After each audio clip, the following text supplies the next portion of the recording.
देखा कि मेरे पास कितने पैसे हैं, तो मेरे पास तो 2-3 हजार रुपए हैं, उससे क्या हो सकता है। तो यहां से शुरू होती है एक और उस परीक्षा में अपनी परीक्षा, जो कि मेरी खुद की परीक्षा थी। तो लोग कहते थे कि ये नहीं कर पाएगा, इसके बस का नहीं है। मैं भूल चुका था कि मैं कौन हूं, मैं किस मकसद से दिल्ली आया हूं। मुझे सिर्फ एक ही चीज दिखती थी कि जब आप अंधेरे से जंग लड़ रहे होते हैं और अगर आप में हौसला और जुनून है तो जंग में जीत आपकी ही होती है। 10 रुपए वाली मोमबत्ती की रोशनी से आप क्या कर सकते हैं? रात को उसकी रोशनी में कोई किताब पढ़ सकते हैं, या किसी कॉपी में कुछ लिख सकते हैं, या अधिक से अधिक अपनी कोई खोई हुई चीज ढूंढ सकते हैं। मैंने उसी 10 रुपए वाली मोमबत्ती में अपनी खोई हुई किस्मत को ढूंढ निकाला है। जी हां दोस्तों, मेरा नाम विवेक है। मैं एक टीचर, एक एंटरप्रेन्योर और एक एग्जामपुर वेंचर का डायरेक्टर हूं। इस कहानी की शुरुआत होती है मेरे छोटे से गांव, जो कि उत्तर प्रदेश के बुलंदशहर जिले में है, वहां से। हर एक माँ बाप की तरह मेरे पिताजी ने भी यह सपना देखा था कि उनका बेटा पढ़ लिख कर एक बड़ा अफसर बने, जिंदगी में एक कामयाब इंसान बने, जिसको लोग पहचाने और जो अपने दम पर, अपने पैरों पर खड़ा हो सके। उस सपने को पूरा करने के लिए उन्होंने जो भी चीजों की जरूरत थी अपने स्तर से हर मुमकिन कोशिश की मुझे उन चीजों को देने की। पढ़ाई खत्म होने के बाद में उनके उस सपने को साकार करने के लिए, अपना नाम बनाने के लिए या सरकारी नौकरी प्राप्त करने के लिए मैं भी सभी की तरह उस रेस में शामिल हो गया। सब लोग कहते थे कि वो रेस जो शुरू होती है उसकी शुरुआत दिल्ली शहर से होती है। मैं भी अपने कुछ कपड़े और बाकी अपना कुछ सामान लेकर उस सपने को पूरा करने के लिए दिल्ली शहर आ गया। तो उतना साधन संपन्न तो थे नहीं कि एक बार फोन किया घर से कि जितने पैसे की जरूरत है, यहां देखिए यहां तो बहुत मारामारी है, खूब सारा महंगा किराया, किताबें भी बहुत सारी महंगी महंगी। तो मैंने सोचा कि क्यों ना, जब मैं बचपन से एक अच्छे तरीके से पढ़ता आ रहा हूं तो मैं उसी चीज के दम पर लोगों को साथ साथ, अपनी पढ़ाई के साथ साथ लोगों को पढ़ाकर मैं अपना खर्चा चला सकता हूं और इससे मेरे घर पर भी बोझ नहीं पड़ेगा और मेरी चीजें भी पूरे आसानी से चीजें चलती रहेंगी। इसको पूरा करने के लिए मैंने एक ऑनलाइन कोचिंग में पढ़ाना शुरू कर दिया। बहुत ही अच्छे से मैंने वहां पर बच्चों को पढ़ाना शुरू किया। वो सभी बच्चे सरकारी नौकरी की ही तैयारी करते थे। चीजें बिल्कुल सही दिशा में जा रही थी, ज्यादा मुझे रिक्वायरमेंट नहीं थी, तो मैं उतना ही समय देता था कि मेरी पढ़ाई भी डिस्टर्ब ना हो और साथ साथ बच्चों को भी कोई असर ना हो। चीजें चल रही थी, तो कहीं ना कहीं मुझे लगता था कि मैं पूरी ईमानदारी से उन बच्चों को नहीं पढ़ा पा रहा हूं, या मुझे जितना समय इनको देना चाहिए इनकी तैयारी के लिए वो मैं नहीं दे पा रहा हूं। ये चीजें कहीं ना कहीं मुझे अंदर से अंदर ही अंदर मतलब परेशान करती थी कि या तो पूरी तरीके से उनके लिए डेडिकेट हो जाओ, या तो पूरी तरीके से पूरे मन से सब कुछ छोड़कर उनकी तैयारी कराओ, या पूरे मन से अपनी तैयारी करो। मैंने सोचा कि अधूरे रास्ते से इनको नहीं छोड़ता हूं। मैंने अपनी तैयारी को साइड में रखा और मैं उनके सपनों को पूरा करने के लिए, उनके सपनों को अपना सपना मानकर पूरे जी जान से लग गया। दिन रात एक कर दिया, क्योंकि हमारे गांव में कहावत है कि जब एक किसान बंजर जमीन में फसल उगा सकता है तो तुम मेहनत के दम पर क्या हासिल नहीं कर सकते। और उसी कहावत को पूरा करने के लिए मैं पूरे जी जान से जुट गया। इतने जी जान से जुट गया कि जो विद्यार्थी सोचते थे, जो स्टूडेंट सोचते थे कि हम नहीं पढ़ेंगे, वो लोग भी चीजों को देखकर बहुत अच्छे से उन्हें समझ में आने लगी। वो खुद, उनके अंदर आत्मविश्वास भरने लगा कि हां, हम भी अब कुछ प्राप्त कर सकते हैं।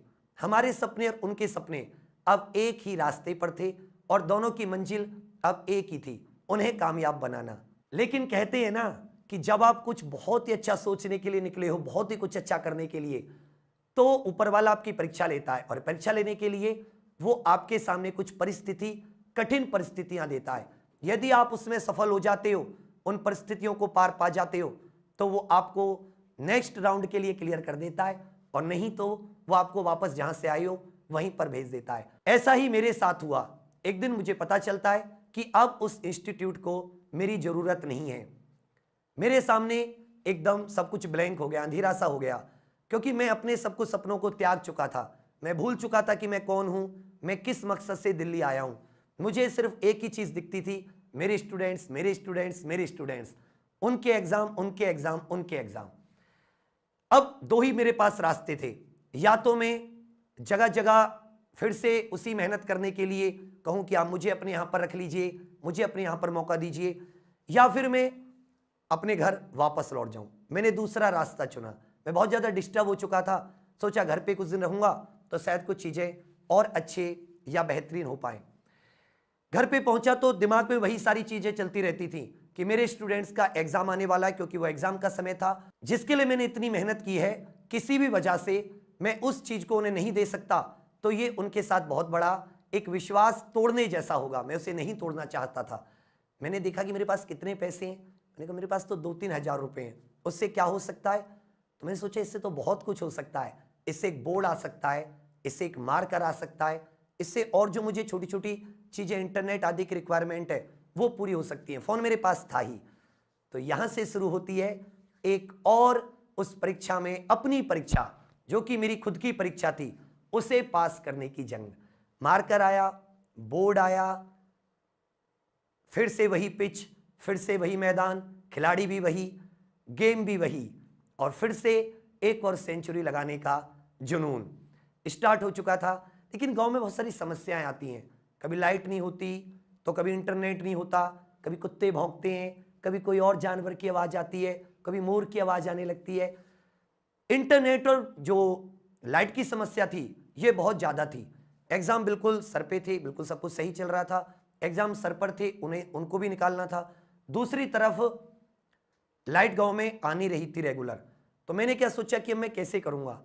तो रात को थोड़ी इंटरनेट की स्पीड सही होती है, तो मैं बहुत सारी 10-10 रुपए वाली मोमबत्तियां ले आया और मैंने उसी मोमबत्ती की रोशनी एक मेज पर उन मोमबत्तियों को लगाकर, जिससे कि मेरे छोटे से बोर्ड पर रोशनी हो जाए, हाथ में मारकर लेकर खुद एक चेयर पर बैठकर और मैंने स्टार्ट कर दिया।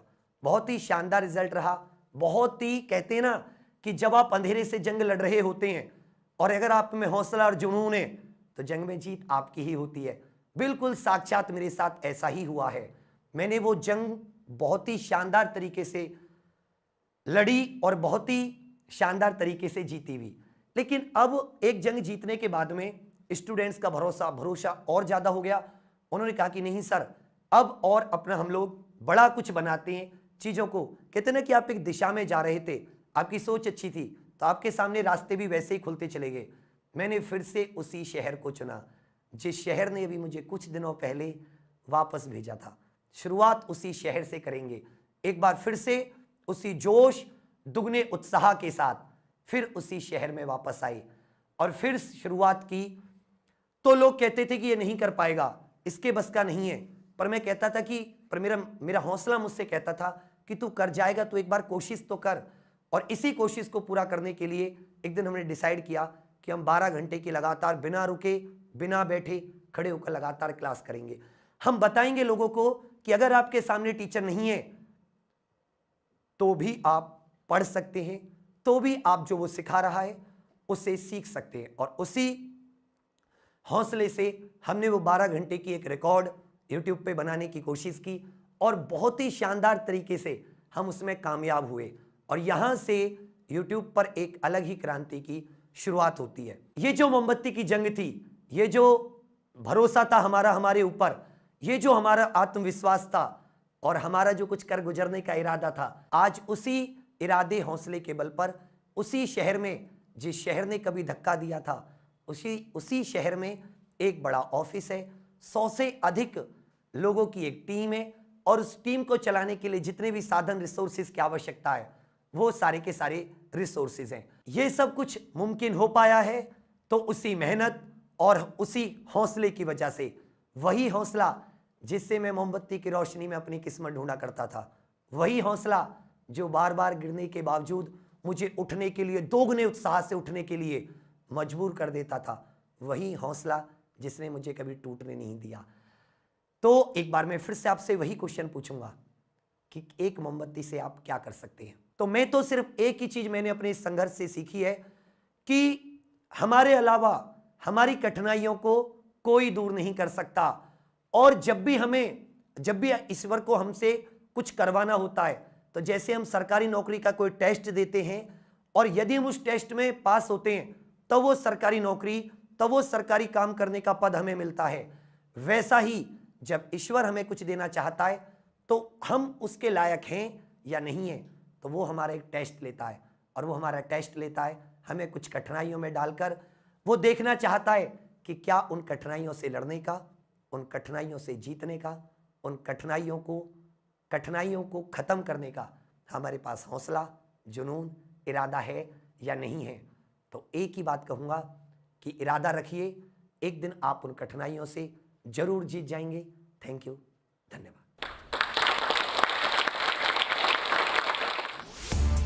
इस वीडियो के बारे में अपनी राय नीचे कमेंट सेक्शन में हमें बताएं और अपने दोस्तों के साथ ये वीडियो शेयर करना ना भूलें।